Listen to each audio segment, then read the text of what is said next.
Hi friends, I'm Harshpreet Kaur and today I'm going to teach you the chapter 3rd of political theory, that is equality. Now equality means equal treatment, right?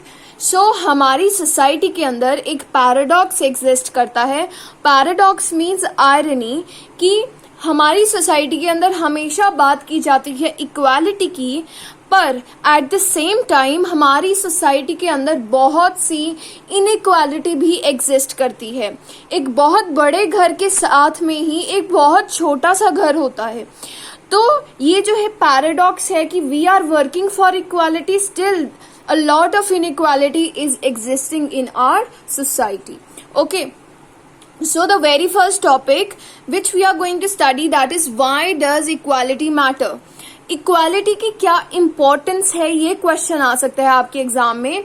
तो equality की क्या importance है, क्यों ये matter करती है, हमें क्यों जरूरत है इक्वालिटी की.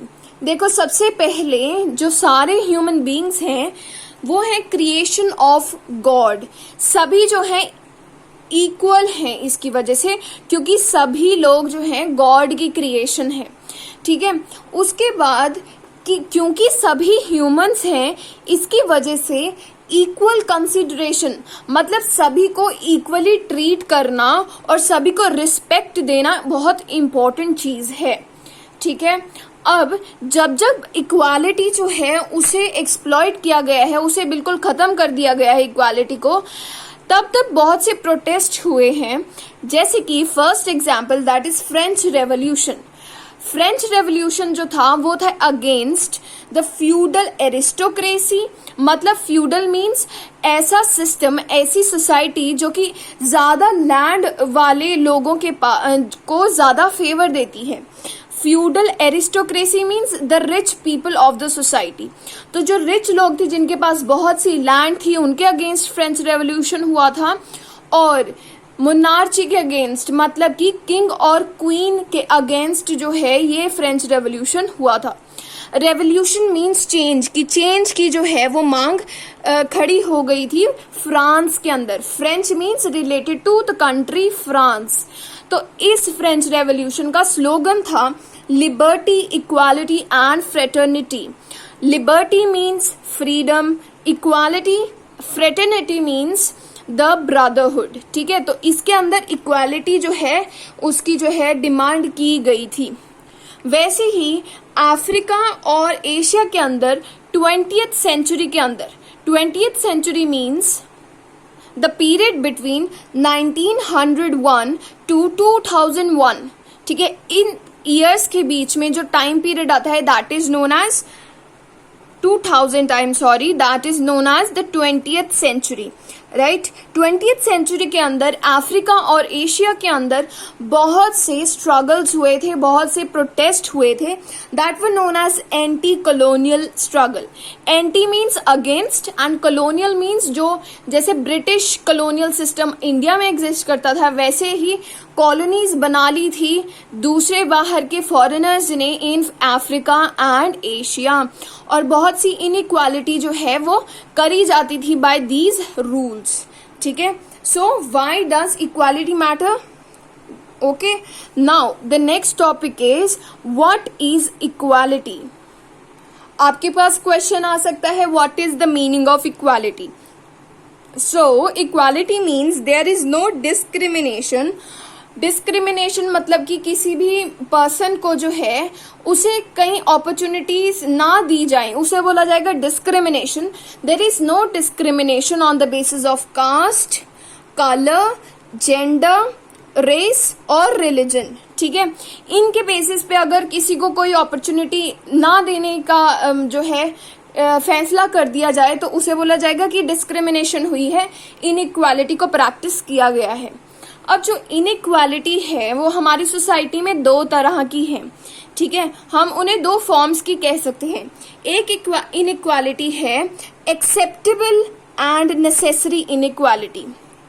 एक ऐसी इनइक्वालिटी जो कि हम सभी उसे एक्सेप्ट भी करते हैं और वो जरूरी भी है वो इनइक्वालिटी होनी. ऐसी कौन सी इक्वालिटी है? वो है कि जब हमारे पास जो लोग हैं अपनी डिफरेंट एफर्ट्स से अपना गोल अचीव कर लेते हैं, कोई जो है प्राइम मिनिस्टर बनते हैं, कोई लॉयर बनते हैं और कोई नॉर्मल जो है काम करने वाला जो है बनता है, तो उसकी वजह से डिफरेंट जो है ट्रीटमेंट दिया जाता है उन पर्सन को। अब अगर कोई वेजिटेबल सेलर जो है वो डिमांड करे कि मुझे भी उतनी ही रिस्पेक्ट चाहिए जितनी प्राइम मिनिस्टर को दी जाती है, so that is not equality, that is not fair. ठीक है, तो इसे कहा जाता है ऐसी इनइक्वालिटी जो कि एक्सेप्टेबल है और जरूरी भी है, कि जो पीएम है that is not equal to any normal person. ठीक है, तो इसका मतलब कि जो सोसाइटी है उसमें से complete elimination of all differences नहीं होना चाहिए, कि हर एक टाइप का डिफरेंस जो है वो हमने हटा दिया हमारी सोसाइटी में से, ऐसा नहीं होना चाहिए। ठीक है, और सेकेंड टाइप की इनइक्वालिटी है अनजस्ट इनइक्वालिटी। मतलब कि अनजस्ट मीन्स जो कि न्यायपूर्ण नहीं है। ठीक है, जिसके अंदर न्याय नहीं है, जैसे कि अनटचेबिलिटी, ये एक इनइक्वालिटी है। ठीक है, तो ये इनइक्वालिटी क्या कहती है? अपॉर्चुनिटीज जो हैं वो डिसाइड नहीं करनी चाहिए pre determined by the birth. मतलब कि किसी पर्सन का, अगर किसी चाइल्ड का बर्थ होता है एक सोसाइटी के अंदर, एक पर्टिकुलर रिलीजन के अंदर, तो उसे जितनी अपॉर्चुनिटीज मिलेंगी वो डिटर्मिन्ड नहीं होंगी, वो ऐसे डिसाइडेड नहीं होंगी कि ये इस रिलीजन के अंदर इसने बर्थ लिया है तो इसे ये अपॉर्चुनिटीज नहीं मिलेंगी। तो ऐसा नहीं होना चाहिए। Right, now we are moving to the next topic, that is equality of opportunity. Opportunity means हमें कौन कौन से चांसेस मिलते हैं अपनी लाइफ में कि हम कुछ अच्छा कर सकते हैं। तो इक्वालिटी होनी चाहिए हर एक के पास अपॉर्चुनिटी की। तो अब देखो गवर्नमेंट की क्या रिस्पॉन्सिबिलिटी है।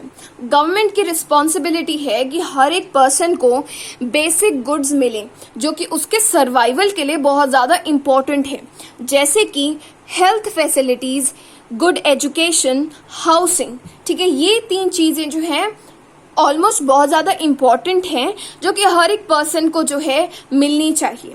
ठीक है, अब जब ये तीनों चीज़ें जो है अचीव कर ली हैं एक कंट्री ने, उसके बाद हर एक पर्सन का एक गोल होता है। उसके गोल के अकॉर्डिंगली कोई पर्सन अपने टैलेंट एंड स्किल्स के अकॉर्डिंगली कुछ जो है सक्सेसफुल बन जाते हैं और कोई अनसक्सेसफुल रह जाते हैं।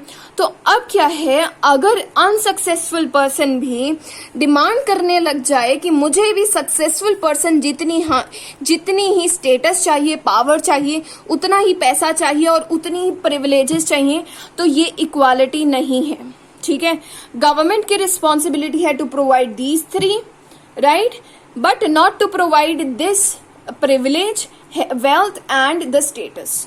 ठीक है, मतलब कि हमें अपने गोल के लिए अच्छी तरीके से काम करना चाहिए and that is our responsibility कि हमें इस फील्ड के अंदर जो है बेटर कंडीशन मिलेगी या नहीं। This is not the responsibility of the government of any country. ठीक है, पर बेसिक गुड्स जो है वो हमें मिलते रहे, this is the total responsibility of the government.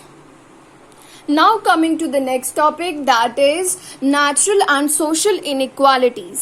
मतलब कि inequality जो है दो टाइप्स में हम डिवाइड कर सकते हैं, एक है नेचुरल, एक है सोशल।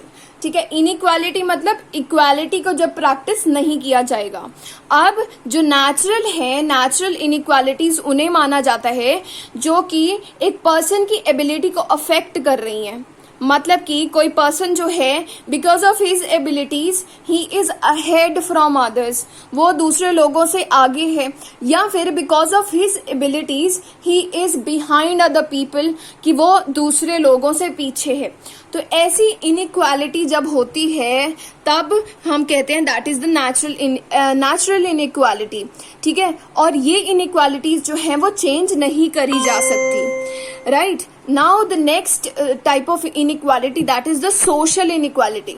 सोशल इनइक्वालिटी वो इनइक्वालिटी है जो कि हमारी सोसाइटी द्वारा क्रिएट की गई है, ठीक है, वो एक्चुअल में थी नहीं कभी भी हमारी सोसाइटी के अंदर, पर हमारी सोसाइटी के लोगों ने ऐसी जो है इनइक्वालिटी, मतलब कि दूसरे लोगों को इक्वली ना ट्रीट करना, ऐसा सिस्टम जो है वो शुरू कर दिया, that is known as social inequality. और ये जो सोशल इनइक्वालिटी है उसे चेंज करना बहुत ज्यादा इंपॉर्टेंट है, क्योंकि ये हमारी सोसाइटी की डेवलपमेंट को रोक रहा है। ठीक है, तो अब जो नेचुरल इनइक्वालिटी है वो जो है, फॉर एन एग्जाम्पल दिए गए हैं आपको, आपके पास 3, कि फीमेल्स जो हैं उन्हें जो है वीकर माना जाता है फ्रॉम मेल्स। ठीक है, इसलिए फीमेल्स को जो है सोसाइटी कम अपॉर्चुनिटी देती है। ठीक है, फर्स्ट थिंग। सेकंड चीज, जो ब्लैक्स थे अफ्रीका के अंदर, उन्हें जो वाइट्स हैं वो मानते थे कि इनका जो बिहेवियर है वो चाइल्ड लाइक है, वो बच्चों की तरह है, इनका ब्रेन उतना डेवलप्ड नहीं है, मतलब उन्हें जो है काफी अनइंटेलिजेंट माना जाता था। थर्ड टाइप के लोग, that is the differently abled, जो कि नेचुरली डिफरेंटली एबल्ड है, उनकी फिजिकल जो बॉडी है दैट इज नॉट ओके। ठीक है, दैट इज नॉट नॉर्मल। ठीक है, उन्हें बोला जाता है डिफरेंटली एबल्ड पीपल। तो सोसाइटी ने क्या करना शुरू किया, इन नेचुरल इनइक्वालिटीज को बेस बनाकर सोशल इनइक्वालिटी करना शुरू कर दिया। मतलब कि फीमेल्स को अपॉर्चुनिटी ना देना बाय द सोसाइटी, ब्लैक्स को इक्वली ट्रीट ना करना by the society, and differently abled people को जो है इग्नोर करना और उन्हें अपॉर्चुनिटीज ना प्रोवाइड करना सोसाइटी द्वारा। तो अब क्या हुआ, नेचुरल इनइक्वालिटी को बेस रख के सोशल इनइक्वालिटी बननी शुरू हो गई। ठीक है, अब पर क्या हो रहा है, हमने पढ़ा अभी नेचुरल इनइक्वालिटी जो है वो चेंज नहीं की जा सकती, पर आज के टाइम में नथिंग इज इम्पॉसिबल। जो फीमेल्स हैं they are ahead of males in many spheres. ठीक है, और जो डिफरेंटली एबल्ड पीपल हैं उनके पास with the help of science उनके पास बहुत सी अपॉर्चुनिटीज आ गई हैं। If they are not having a limb, उनके पास कोई हैंड नहीं है या फिर लेग नहीं है, तो वो जो है आर्टिफिशियल लेग जो है वो लगवा के they can do work as normal people. ठीक है, इसकी वजह से ये जो नेचुरल इनइक्वालिटी है वो अब चेंज करी जा सकती है। और एट द सेम टाइम देखो, एक चीज ये हमारी कैंसिल हो गई कि चेंज नहीं हो सकता, ये खत्म हो गई बात। दूसरी बात कि ये जो हमारी नेचुरल इनइक्वालिटी थी उसे मिक्सअप कर दिया है सोसाइटी ने विद द सोशल इनइक्वालिटी, कि नेचुरल चीजें जो है उन्हें मिक्स कर दिया सोशल इनइक्वालिटी के साथ। इसकी वजह से अब हम कह सकते हैं कि ये एक परफेक्ट डिस्टिंक्शन नहीं है, मतलब कि ये परफेक्ट हमारे पास टाइप्स नहीं है। आज के टाइम में ये दोनों मिक्स हो गए हैं और इनकी जो अंडर हमारी बातें थी वो भी जो है अब डिसअप्रूव होनी शुरू हो गई हैं। ठीक है, जैसे कि जो डिफरेंटली एबल्ड पीपल में से एक एग्जाम्पल दिया गया है कि जो ग्रेट साइंटिस्ट थे जिनका नाम था स्टीफन हॉकिंग्स, ये जो है इवन इफ वो मूव भी नहीं कर सकते थे थोड़ा सा भी, फिर भी उन्होंने साइंस के स्फीयर में बहुत से कॉन्ट्रीब्यूशन जो है वो दिए हैं। Now the next topic is 3 dimensions of equality. मतलब कि जो इक्वालिटी है उसके 3 डायमेंशंस हैं। अगर हम उन तीनों को अचीव कर लेते हैं तो हमारी जो सोसाइटी है वो बिल्कुल इक्वालिटी जो है उसे अचीव कर लेगी। अब जो पहला डायमेंशन है वो है पॉलिटिकल इक्वालिटी का। पॉलिटिकल इक्वालिटी मीन्स कि सभी लोगों को इक्वली ट्रीट कर रहे हैं पॉलिटिकली, जैसे कि सभी को इक्वल सिटीजनशिप प्रोवाइड कर रही है गवर्नमेंट, मतलब कि सारे सिटीजन्स को इक्वली ट्रीट करेगी इन पॉलिटिकल स्फीयर्स। ठीक है, जब इक्वल सिटीजनशिप मिल जाती है, सिटीजनशिप जो है एक चैप्टर है पॉलिटिकल थ्योरी के अंदर जो कि हम पढ़ेंगे इन कमिंग टाइम। ठीक है, तो सिटीजनशिप जो है अगर किसी पर्सन को मिल जाती है तो उसे सारे बेसिक राइट्स जो है वो मिल जाते हैं। ठीक है, basic rights like right to vote, freedom of expression, freedom of belief etcetera, मतलब उसे ऐसे सारे जो राइट्स हैं वो मिल जाते हैं। और एट द सेम टाइम वो जो पर्सन है वो पॉलिटिकल एक्टिविटीज के अंदर भी पार्टिसिपेट कर सकता है। ठीक है, जो सेकंड चीज है कि पॉलिटिकल इक्वालिटी अचीव करने के अंदर हमारे पास एक प्रॉब्लम आती है। वो क्या प्रॉब्लम होती है कि जो सोशल इक्वालिटी है, मतलब सोसाइटी जो है उसके अंदर कितनी इक्वालिटी है और इकोनॉमिकली हमारी जो कंट्री है वो कितनी इक्वल है, इस चीज को अचीव करने में हम बहुत पीछे हैं। ठीक है, क्योंकि इकोनॉमिक इक्वालिटी को इकोनॉमिक इक्वालिटी को अचीव करना बहुत आसान नहीं है, ठीक है। तो इसकी वजह से जो है पॉलिटिकल इक्वालिटी के ऊपर बहुत ज़्यादा अफेक्ट पड़ता है, क्योंकि एक पर्सन तभी इलेक्शन में खड़ा हो सकता है when he is having sufficient amount of money with him, ठीक है। इतना पैसा होना चाहिए कि हम इलेक्शन में खड़े हो सके, ठीक है। तो इसकी वजह से, क्योंकि हमारी इकोनॉमिक इनइक्वालिटी बहुत है और सोशली भी बहुत वीकर सेक्शंस हैं हमारी सोसाइटी के अंदर, इसकी वजह से जो पॉलिटिकल इक्वालिटी है उसे हम अचीव नहीं कर पाते, ठीक है। तो ये एक प्रॉब्लम है। इन दोनों इनइक्वालिटीज की वजह से एक डिमांड अराइज होती है कि there must be a level playing field, मतलब कि सभी लोगों को जो है इक्वल लेवल पे खड़ा करके फिर जो है इलेक्शंस होने चाहिए। पर हमें पता है इलेक्शंस के अंदर भी बहुत से स्कैम्स होते हैं, बहुत सी ऐसे इलीगल चीजें होती हैं कि जो रिच लोग हैं वो ब्राइब करते हैं लोगों को by giving them money and liquor. तो इसकी वजह से जो है ये चीज की डिमांड जो है वो आज तक अभी ठीक नहीं हो पाई, ठीक है। सभी लोगों को इक्वल रखना गवर्नमेंट जो है, हमारा कॉन्स्टिट्यूशन पूरा काम कर रहा है, but at the same time क्योंकि हमारी कंट्री के अंदर करप्शन है, इसकी वजह से लेवल प्लेइंग फील्ड वाला सिस्टम जो है वो अभी तक नहीं आ पाया है। अब सेकंड इक्वालिटी है, that is social equality. Social equality का मतलब है सोसाइटी जब है वो इक्वल हो जाए, ठीक है। कैसे हो सकती है? 4 चीजें होनी बहुत इंपॉर्टेंट है जो कि बेसिक नीड्स हैं एक इंडिविजुअल की: adequate health care, good education, food and minimum wage. Wage का क्या मतलब होता है? वेज मीन्स पर डे की कितना उसे सैलरी मिल रही है, ठीक है। पर डे की इनकम क्या है, उसकी सैलरी क्या है, ठीक है। तो मिनिमम वेज मतलब कि किसी भी पर्सन को बहुत ज्यादा कम पैसे ना दिए जाएं उसके काम के लिए, ठीक है। एक मिनिमम स्टैंडर्ड जो है गवर्नमेंट ने क्रिएट कर रखा है। अब ये चारों चीजें जब प्रोवाइड हो जाएंगी तब सोशल इक्वालिटी जो है उसे हम अचीव कर लेंगे कि सभी लोगों के पास ये चारों चीजें होंगी। इसे अचीव करने के लिए हमारे पास अवेयरनेस होनी चाहिए, मतलब लोगों को अवेयर करना चाहिए कि गवर्नमेंट की ये पॉलिसीज हैं और आपके पास ये राइट्स हैं, तब हम इसे अचीव कर सकते हैं। और जब गवर्नमेंट जो है सपोर्ट करेगी लोगों को इन चारों चीजों को जो है एक्सेस करने के लिए, ठीक है। अब उसके बाद नेक्स्ट चीज है इकोनॉमिक इक्वालिटी। देखो, इकोनॉमिक इक्वालिटी का मतलब है कि लोगों के पास जो है इक्वली पैसा हो, इक्वली प्रॉपर्टी हो, ये सारी चीजें।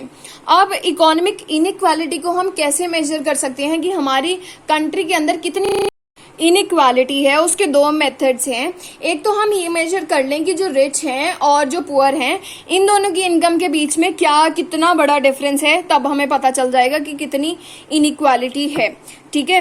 क्योंकि जब हमारी इकोनॉमिक इनइक्वालिटी होती है तब क्या होता है, लोगों की वेल्थ में बहुत ज्यादा डिफरेंस होता है, प्रॉपर्टी में और इनकम में भी, इन 3 चीजों में।